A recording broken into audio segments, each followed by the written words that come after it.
But now when you can find your peeps who also believe that the world is flat, and there happen to be 100,000 of them, you just go, well, seriously, I am not mad. Look at all these people. They can't all be mad, but they can. This is Defender Radio.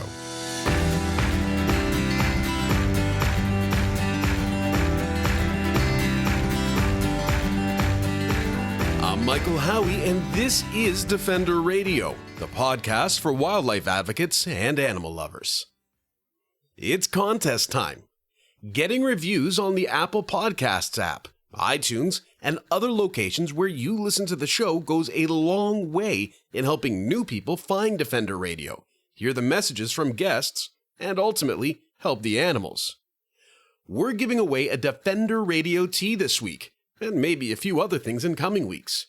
All you have to do to enter now and in the future is leave a review on your preferred podcast playing location. Send me a screenshot through social media or at michael@thefurbears.com and include your phone number and address. I'll randomly select a winner from those who submit a screenshot at the end of the week and announce the winner on next week's show. This contest is open to all listeners in Canada and the continental US. Science literacy is growing more important by the day, particularly for advocates looking to make change in the lives of animals and the environment.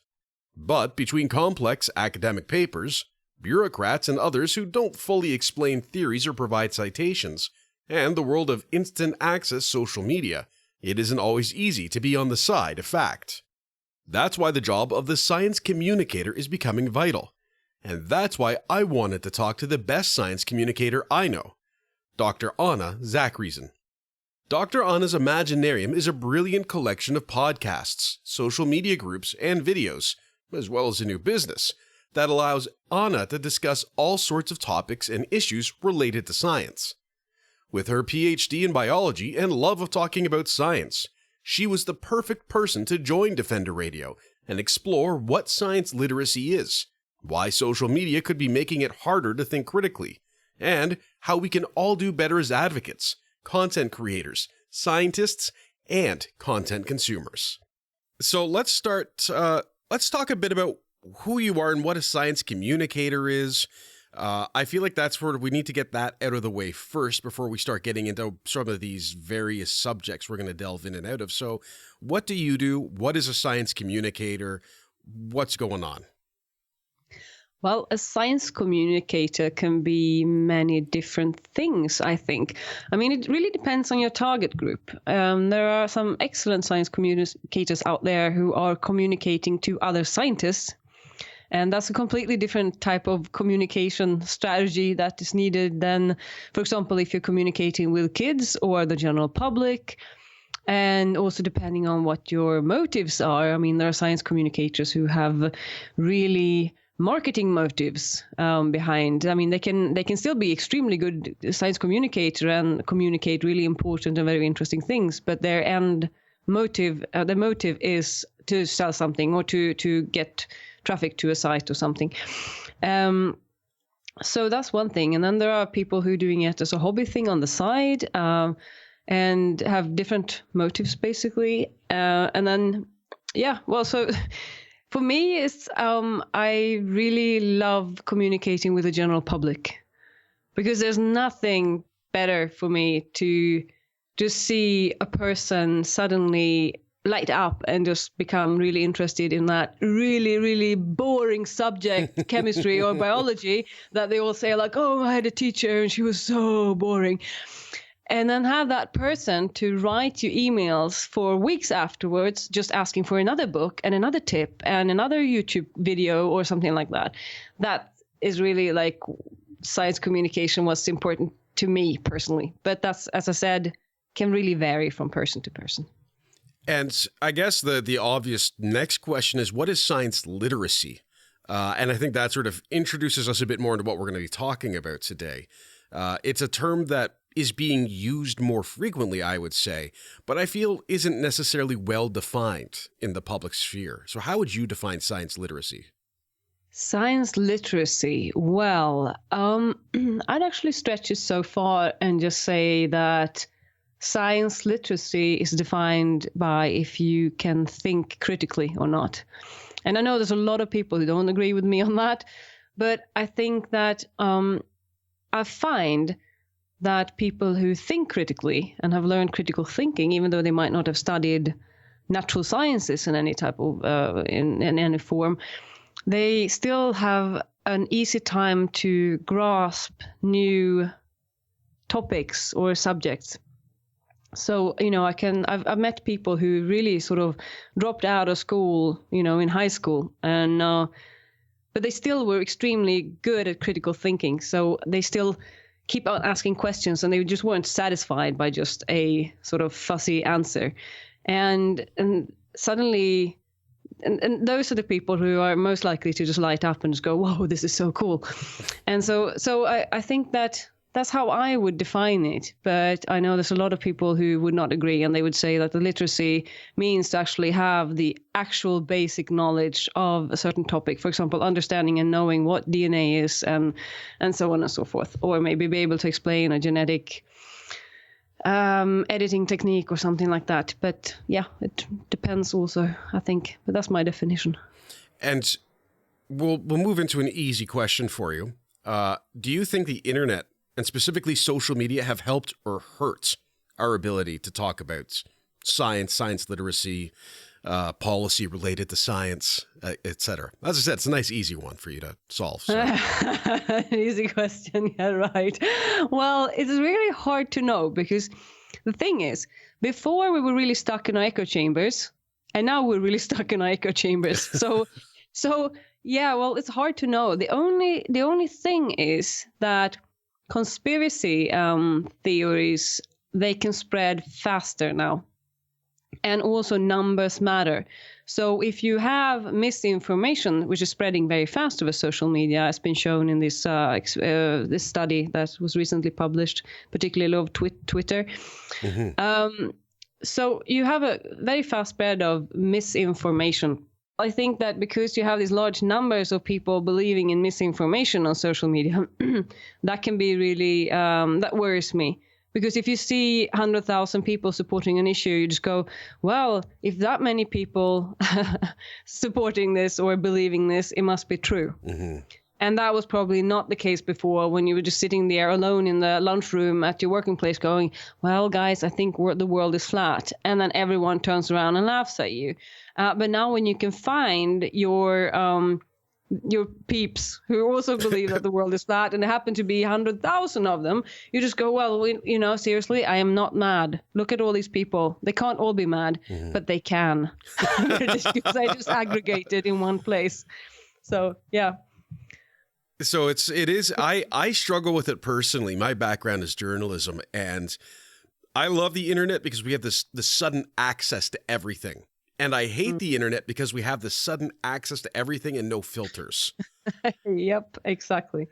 There's there's no, you have films, at least, I remember walking to the DVD, rental place when I was a kid, and they were like, are you 15? And you're like, yes, I am.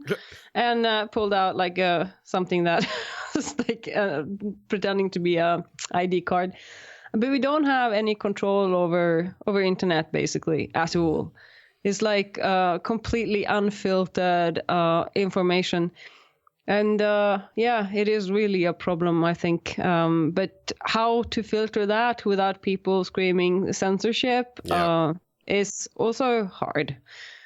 Yeah, that's where we get into a huge ethical debate, which I frankly don't know that there's a solution to.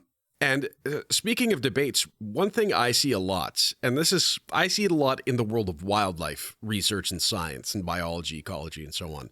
And that's, you'll have government officials or advocates on both sides of an argument will wave what I call the magic science wand. They say, oh, well, the science says this. And then, I knew exactly what you meant. Yeah. And it's just, okay, well, that's the end of the conversation. And, two recent examples. One is a scientist in Alberta, one of our western provinces, saying that grizzly bears can't be rehabilitated, but then offered no evidence of this whatsoever. Another very, very common one is that if we don't cull this animal, they'll overpopulate and then the zombie apocalypse will come. I think that particularly for people coming from the scientific community, the citations and references would be standard. Why do you think that falls so flat sometimes? Well, I have many enormous problems with the scientific community and how things are published and the whole system, how it's set up. And as with all professions, there are people who are better at it and worse at it. So when you publish something, there are certain things that you have to follow. You need to have your references. It can't be plagiarism, etc., etc. Okay, I'm not talking about the predatory journals now because they work under completely different rules. So you have this set up, and well, when it comes to communicating with the public or with people who are outside of this peer-reviewed academic world, other rules apply. So many times I feel there's a small arrogance as well from scientists, just thinking, okay, well, I'm right, so I don't need to sort of add any references or make an effort in communicating this properly. This is rare.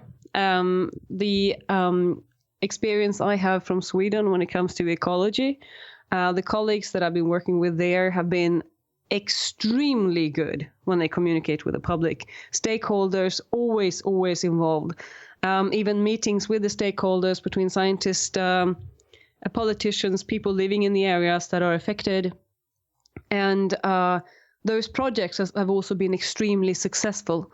So if you really need sustainable change to happen, you need to involve everyone, and you need to be completely eye-to-eye honest with everyone and have an open conversation.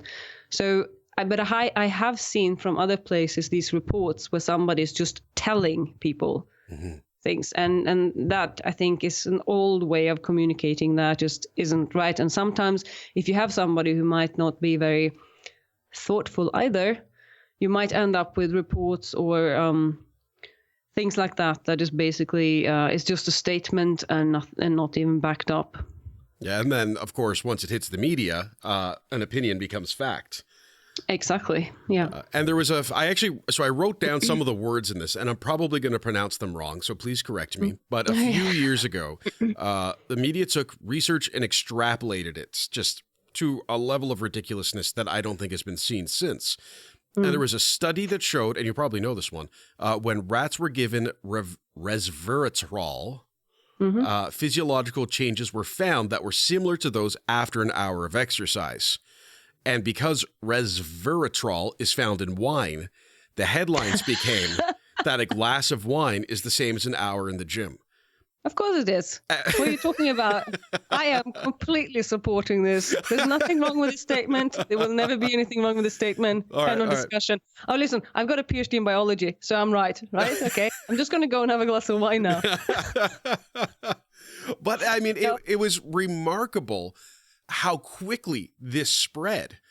And even now, if you look up red wine and gym, those incorrect headlines are still all over the place, and you have to dig to find the original study and the follow-up from the author saying, I have no idea what happened. Yeah, so, I mean, this is a common story. I've seen it happen so many times. It's unbelievable.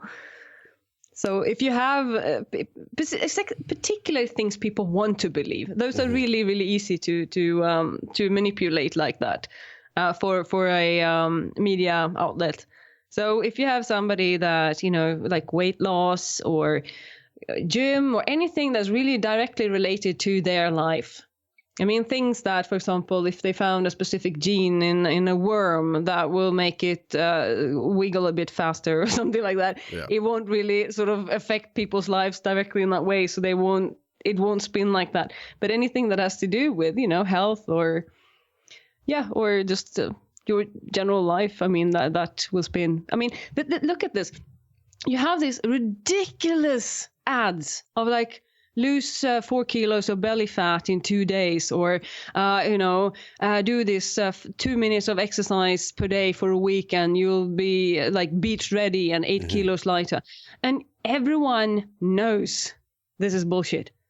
Everyone knows. And still, these are successful ads year in and year out, and they never go away. Mm-hmm.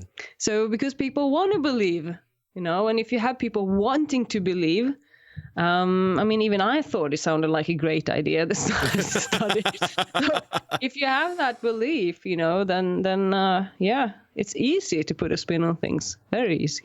Well, and you've done a couple of videos on things like urban legends in science. As, I would say, a science communicator, what is the best way for people in the media, from the New York Times down to a podcast like mine, and readers to sort of take the information they're getting? And I don't want to use the bullshit detector, because everyone's detector is set a little differently. But what are some of the things we can do when we see a headline like this, or we see a reference to a study where they say, well, a 10% increase, and then when you actually read the study, it's like an actual change of 1 out of 1,000. Yeah. So how do we break that down to make it safe to consume science? I would say. Okay, so I have like just one really easy tip. Does it sound too good to be true? Then it probably is. Yeah. That is like, it's extremely unlikely I read something and I doubt it and it turns out to actually be true. Mm-hmm. I don't think I've ever experienced that, actually. In every case, if it sounds too good to be true, it is too good to be true. Or there is at least a catch somewhere. So that's one thing that I would absolutely just, and also if I get extremely happy or extremely angry over an headline, if I feel any of those two responses from a headline, the likelihood is very large that I'm being manipulated in some way. And it also means that it's either going, it's working for my own biases, my echo chamber, or against it, which means that I'm reacting very, very strongly, aggressively, even though it might be right. So those are two feelings that I really check in myself as well when I read things. Am I feeling very positive or very negative? Warning flag. Yeah. Well, and then once we've done that, how do we break out of the echo chamber? I guess that's sort of ultimately what it is. And I see this a lot because I'm very clearly on a side in an ongoing argument about use of wildlife, consumptive use of wildlife. And I know that I am frequently shown information that will support my belief. And again, with a background in news, with a general understanding of the sciences, I still get caught saying, oh, well, look at this one study. And, when I sit down later and think it over and I say, yeah, it's a small sample size, it hasn't been repeated yet, on and on and on. But how do we break out of the echo chamber, do you think? Or can we in the age of social media? That is really, really hard because often if you ask the questions that you want to ask, you often get showered in aggression. Mm-hmm. So even though, I take one example, I was genuinely interested in some vaccines and about, I'm really sort of working for more vaccine knowledge and hoping that the vaccination levels increase, because I'm really not interested in having epidemics returning, all diseases. So, but I also feel like, it's my responsibility then to really get all the facts and also understanding the actual risk levels, because that's something I can't just stand there and shout, it's all good, and not actually knowing that it's all good. So, and I have been spending some time and asking honest questions in a few groups. I know I've been searching for peer-reviewed studies as well to actually get some meat on the bones from that side. But I thought it was interesting to just have a look how people are thinking and stuff like that. Just by asking a question, you could basically just receive threats. Mm-hmm. It's like if it happens to sound like you are actually questioning their views. But I've seen that on science sites as well. So I'm not saying that this is a one-sided thing. It happens both ways. So So even if you are curious and you want to leave your echo chamber, you still have questions that you want to have answered, I presume. And if you ask those questions, it can be very, very hard because you might not get let into other echo chambers. That's the problem, because they don't want to be asked things either. Yeah. And this is hard. Yeah, and there's been a lot of bits and pieces coming out about things like the rebound effect. Or sorry, no, I don't think that's it. Backfire. Backfire. Yes, effect. that's the one. Yeah.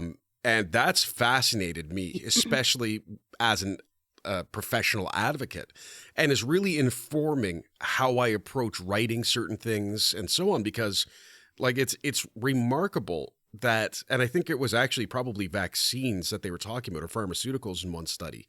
When people were given evidence that contradicted their beliefs, they dug in more on their beliefs. Yes. Like that. But it also depends a bit how you approach them. I think I can't really remember the study in detail, but I have some vague memories of that. They only tested a few ways of communicating and not really sort of changing that. So I think that if you are on social media, it can be very hard. But if you meet a person one-to-one, I think that you have a fair chance of actually by asking them questions. Yes. You know, how did you get to this point, and you know, what made you become a believer in this, and you know, and just keep on asking, and eventually they often can get a little bit irritated, but they sometimes go home, sleep over it a bit, and then ask more questions. Yep. And speaking of getting irritated a bit, you've spoken out against the anti-vaxxer movement. That's a good segue, right? Say again? That was a good segue, right? Yeah. And I'm going to, before I ask the question, I'm going to preface it that I have someone with an autoimmune disorder in my family. So I am very, very grateful for professionals like you who do speak out against that, because it literally puts a family member's life at risk for me. Yes. When people don't take this seriously. So when we see measles outbreak in this city, it's like, well, guess where we're not going this year, because it's that serious. Yeah, it is. Yeah, thank you very much. So you will sometimes gently mock homeopathy when it's treated as science. Yeah, I mean, sometimes I got to do things for my own psychological health as well, you know. I try to like keep calm and do like nice communication the whole time, but you know, homeopathy, that's sort of that's I can't stop laughing. It's too funny. So even though it's only sometimes that you gently mock, you do get an extreme response. And I've seen, I saw you speaking about one of these in a video, and I think you were actually talking about it at a skeptics conference you were at. I'm trying to remember all the bits and pieces. And it was people talking about your looks, your professionalism and credentials, and actual physical threats. So like the first time this happened, how did you respond to it? And how do you manage it now?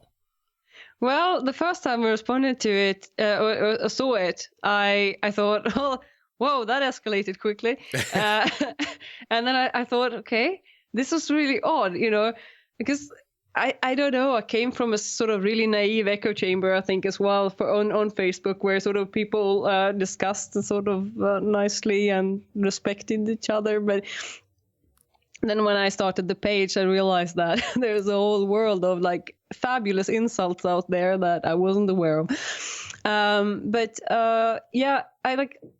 The only time that I have gotten really pissed off is when my family has been involved in threats. Which has happened. But I mean, having some random dude on the internet just calling me a fucking whore, or screw you, attention whore, was one. And dress like a prostitute. You know, my lipstick is wrong. I have an Adam's apple apparently as well. Etc. etc. And right now I just collect them, and I think that they're like. I often, as soon as I get something, I put it out on. I remove the name and I publish it on my page like within seconds of getting it. So it's actually been really, really quiet since I started doing that. It's like, you know, I got a few like I think 6 months ago, and then I just put them straight out, and then it was quiet. So so I'm happy. Yeah, but now I just realized that I'm on a target list for the anti-vaccine movement. There's a list circulating apparently right now. This is just so ridiculous.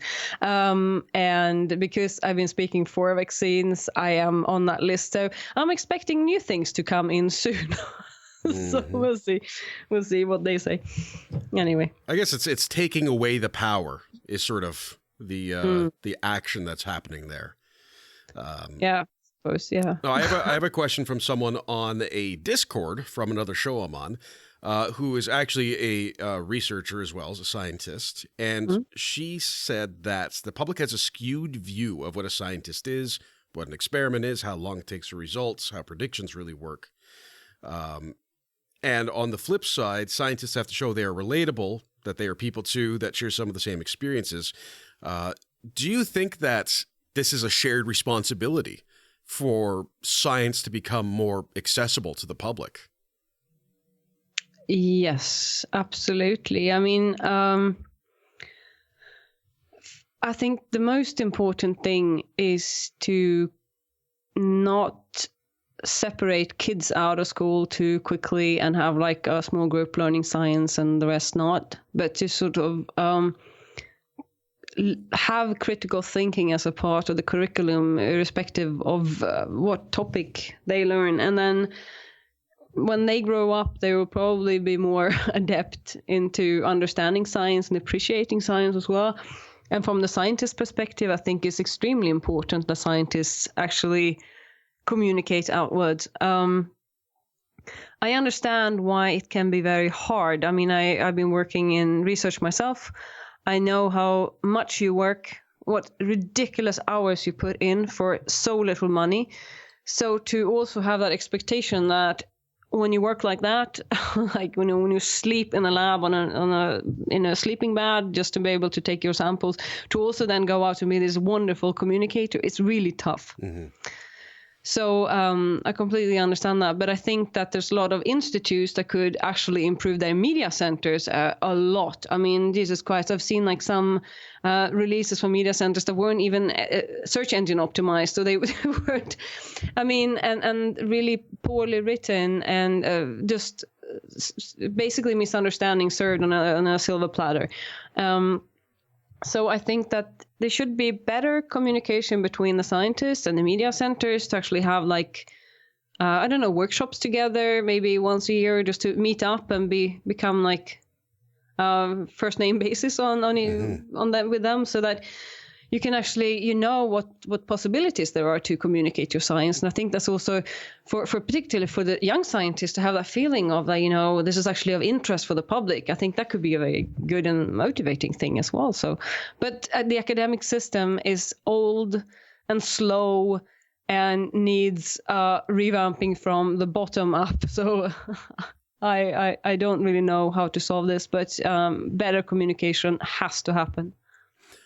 I wanted to ask you about endometriosis. Are you comfortable talking about that?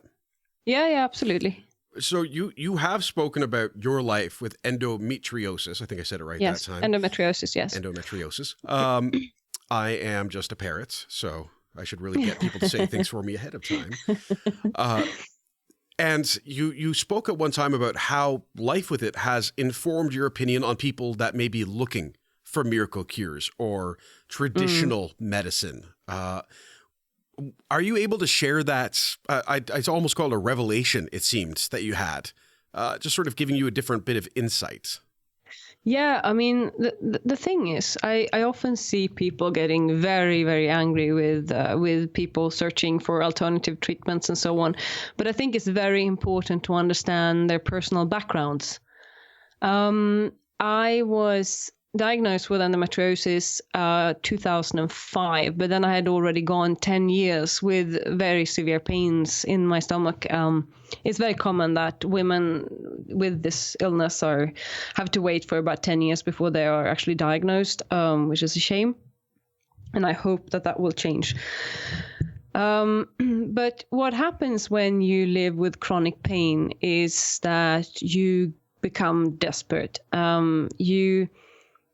there's a lot of pain medications that you can take, but there's only so much you want to take, because obviously if you take a lot of ibuprofen every day, eventually your kidneys will give in. Or if you, I mean, there are stronger medications that I have never taken at all, because of worries that, what happens if you get addicted and so on. So, but I've had this just my fourth surgery. I had 3 weeks ago now. So next one will be even bigger.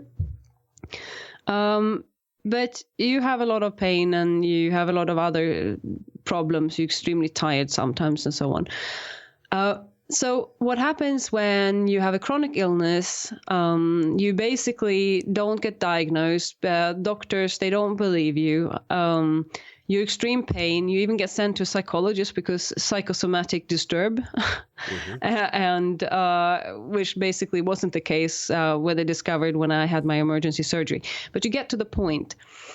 There are two things here that I would like to say. And this is the first thing, is that you are desperate. So, and you can never be cured. It's never going to happen. So you're going to have to live with this. So in order to feel that you got some sort of control over your life and over pain and so on, you might start looking for alternative treatments. And I don't even have a problem with people doing this. I've done this myself, even knowing that I was looking for placebo.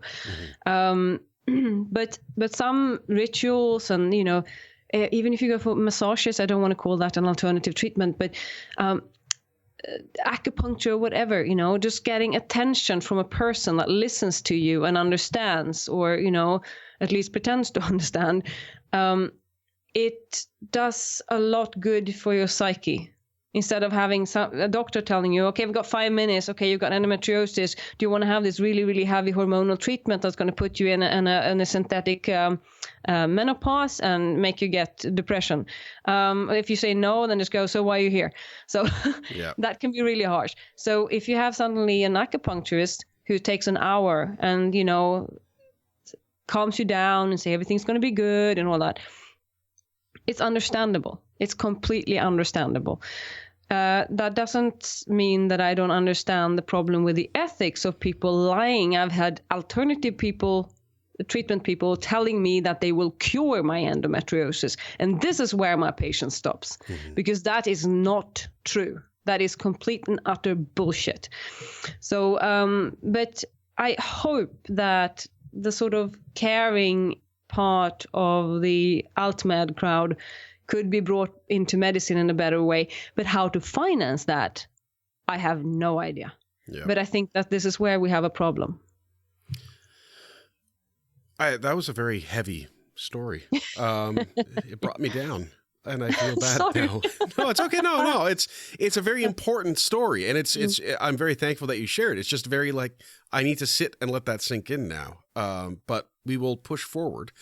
I have 2 more questions I wanted to go over with you. One, I can't remember now. So you have your Dr. Anna's Imaginarium channels. You do podcast videos, Facebook. What was your inspiration to do that? Because I really enjoy it. It's a lot of fun. You bring in a lot of good information. You do poke the bear from time to time, as any good scientist should. What was the inspiration for you to start this outward venture? So do you want a nice story, or do you want the true story? Okay. The one that has more adventure. How about that? Okay. The nice story was that I wanted to spread science all over the world and make the world a happy place. The true story, however, is that after my PhD finished, I was stuck in Sweden. I was in the middle of a divorce. My kid was in Germany. I could not go back to Germany without losing my unemployment money, because I was basically switching between countries. So I wasn't able to apply for jobs in Germany without having all the permissions. So I was stuck in Sweden for 2 months and couldn't leave the country, basically. And it was a terrible time. I had 0 money and 0 future perspectives, and also was separated from my child. So in order to keep my sanity, I set up a rule. I started the platform. I set up a rule that I get up in the morning and I write 1 article per day. And starting at 7 a.m. every morning, I got up and wrote 1 article. And these articles are not on the site anymore because they were really crap. but that's how it started. And then it suddenly just started making really much fun, and it started growing. And then I did it on the side from my job for 2 years. 3 years. Oh, shit. 3 years. Yeah. And then I will start my own company now, the 1st of June. So this is the way it went. But it just really started as a psychological safety net for myself. Next time you tell the story, you should throw in like a tiger chasing you down the streets, and you ran into a store called the Imaginarium, and it inspired you to do more for the world. I mean, your story's good. I'm just giving you some notes. Good. I'll definitely introduce the tiger in my next interview. Excellent. Absolutely. One of those Swedish tigers. Now, let's plug the company. We'll do that, and then I'll ask the final question. So your new company is basically Dr. Anna's Imaginarium, and I will do a lot of biological consulting. I have some projects on that already, and I'm doing a lot of performances as well, together with my lovely husband to be. We're gonna get married soon. Who is an opera singer. So I love working with artists because I think that with music, you can reach people emotionally in just a few tones, and you got them hooked. And then serving science by stealth, I think is extremely fun.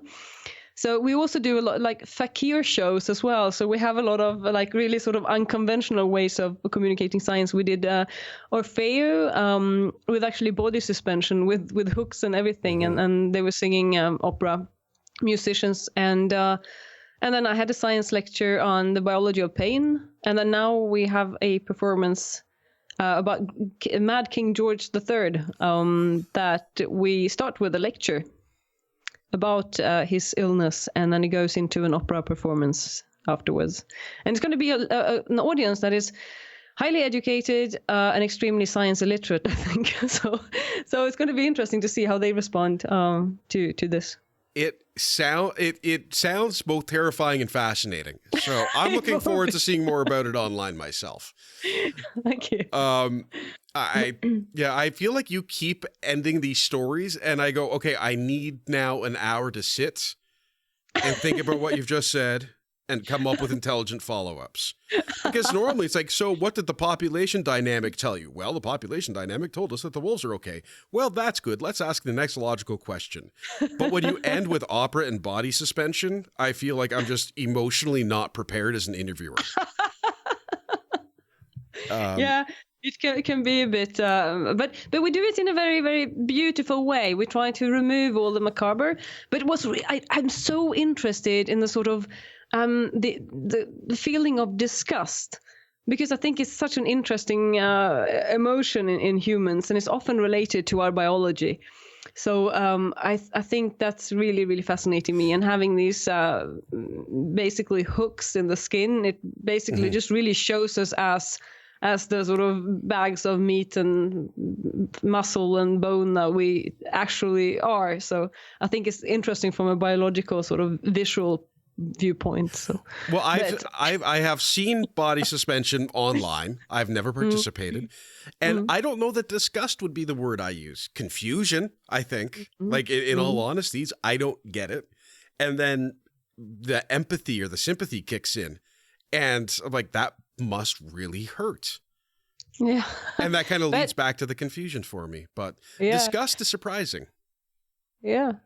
But it certainly is a great way to have a conversation about that. I mean, like I want to now just sit and talk about that for the next half hour, but we've blocked our time, so I'll send you an email about it, and you can send me some studies. I will do that. All right.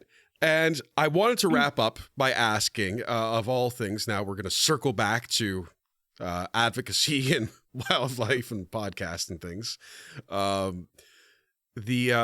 the best way for people like me, advocates, whether it is the volunteer who works at the Humane Society or someone in my position who is doing this with all of their time, or someone who is retired and spends their days trying to advance animal welfare, animal rights.